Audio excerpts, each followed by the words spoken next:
Hello friends, good morning. আমি অর্পিতা চলে এসেছি অর্পিতার ঘরকন্যায় আবার একটি নতুন ভিডিও নিয়ে।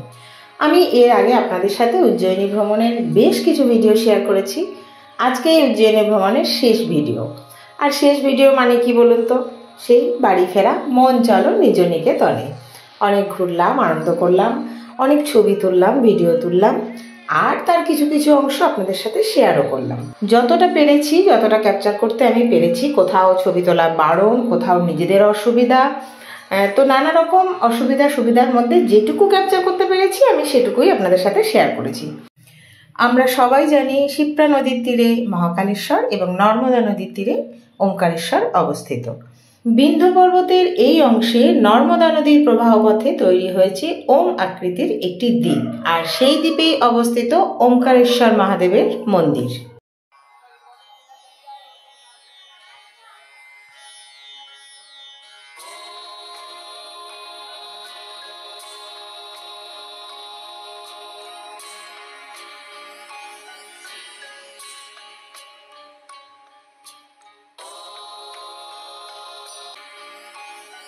তো চলুন, এবার তো বাড়ি ফেরার পালা। আর এই দেখুন, এখন যে ব্রিজটার ওপর দিয়ে যাচ্ছে এটা হচ্ছে নর্মদা নদীর ব্রিজ। ওমকারেশ্বর মন্দির যেতে গেলে আপনাকে এই ব্রিজটা পেরোতেই হবে। দূরে দেখা যাচ্ছে ওমকারেশ্বরের মন্দির, আর এখানেও লোক সমাগম কী হারে বুঝতেই পারছেন। আর যেহেতু ওমকারেশ্বর যাওয়ার মূল জায়গায় এটা, ব্রিজটা আপনাকে কভার করতে হবে, তো সেই জন্য এখানে সবসময় কিন্তু ভিড় হয়ে গেছে। আর চতুর্দিকেই মন্দির। তো চলুন, আমাদেরও জার্নি এভাবেই শেষ হলো। খুব আনন্দ করলাম, ঘুরলাম, আর আপনাদের সাথে শেয়ারও করলাম। আর ওখানেই যেখানেই ঠাকুর দর্শন করেছি, যে মন্দিরে গেছি, সেখান থেকে আমরা প্রসাদও কিনেছি। তো কিছু প্রসাদ আমরা সঙ্গে রেখেছি, আর অনেকটা পরিমাণ প্রসাদ থাকার জন্য কিছু প্রসাদ আমরা মানে বাই পোস্টে পাঠিয়ে দিয়েছিলাম। আমার ছেলে খুব সুন্দরভাবে প্যাকিং করে পোস্টে পাঠিয়ে দিয়েছিল। তো সেই প্রসাদও আমরা বাড়িতে কালেক্ট করেছি। আমরা যখন প্রসাদ এলো আমরা বাড়ি পৌঁছে গেছি। তো চলুন, বাড়িতেও প্রসাদ কালেক্ট কীভাবে করেছি সেটাও আপনাদের সাথে শেয়ার করে ফেলি। বাহ, দেখি এই যে প্রসাদ মহাকালেশ্বর লেখাই আছে। বাহ, আচ্ছা, 4 প্যাকেট ছোট। খোল, একটা খোল। উল্টো করে খুলেছিস তুই এটা, প্যাকিংটা। ঠিক আছে ঠিক আছে, কোনো ব্যাপার নাই, তুমি খোলো। কি কি প্যাকেট আছে এখানটাই রাখ, 5টায় দেখি আগে কি কি প্যাকেট আছে। পড়বে তো, প্যাকেট আছে তো, পড়বে না, রাখ না। আচ্ছা, এটা একটা প্যাকেট। আচ্ছা, 2টো ছোট প্যাকেট। আচ্ছা, এই একটা প্রসাদ। বাহ, দেখে ও মা কি সুন্দর। ইস, আচ্ছা, এটা কি? পাধারোসা, মানে যেটা বলা হয় ওয়েলকাম বা সুস্বাগতম। বাহ, এইটা কী রে বাবান?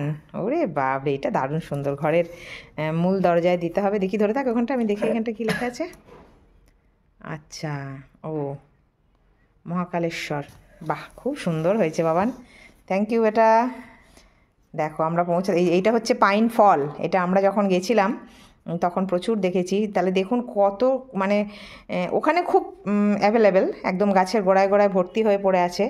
সেই জিনিসটাকেও কত সুন্দর করে এরা একটা আলাদা রূপ দিয়ে দিয়েছে, তাই না? সত্যি কোনো জিনিস সৃষ্টি করা বা যে কোনো জিনিসকে সুন্দরভাবে কাজে লাগানোও কিন্তু একটা আর্ট।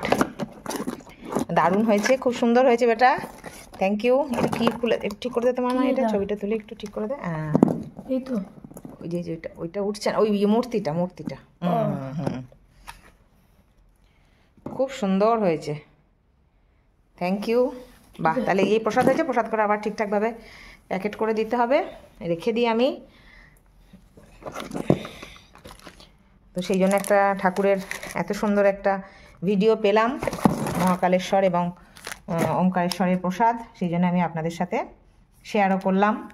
ওই যে কোনো প্রসাদেই কিন্তু মানে আমাদের দুর্ভোগ কেটে যায়। খাওয়ার কপাল থাকলে তো ভালোই, সেটা যদি না হয় দর্শনেও কিন্তু আমরা বিপদমুক্ত হয়ে যাই। অবশ্যই সেটা বিশ্বাসের ওপর, আপনার বিশ্বাস যেরকম থাকবে সেরকমই হবে। তো আমার ছেলে খুব সুন্দর করে কিন্তু প্যাকেট করে পাঠিয়েছে, ভীষণই সুন্দর করে গুছিয়ে পাঠিয়েছে, এবং আমি সেরকম সুন্দর করেই কিন্তু পেয়েছি। তো চলুন, আজকের ভিডিওটা এখানেই শেষ করছি। কেমন লাগলো জানাবেন। সব কিছুই, প্রসাদ, আমার ছেলে যে ছোট্ট গিফট পাঠিয়েছে সেটা, আশা করি সকলেরই ভালো লেগেছে। আমার তো ভীষণ ভালো লেগেছে। তো আপনারাও ভালো লাগলে যেটা করার, অবশ্যই একটা লাইক তো করবেন। সাথে অবশ্যই মনে করে চ্যানেলটিকে সাবস্ক্রাইবও করবেন আর আমার পাশে থাকবেন অনেক ভালোবাসা নিয়ে। আপনারা সবাই ভালো থাকুন, সুস্থ থাকুন, আনন্দে থাকুন। টাটা।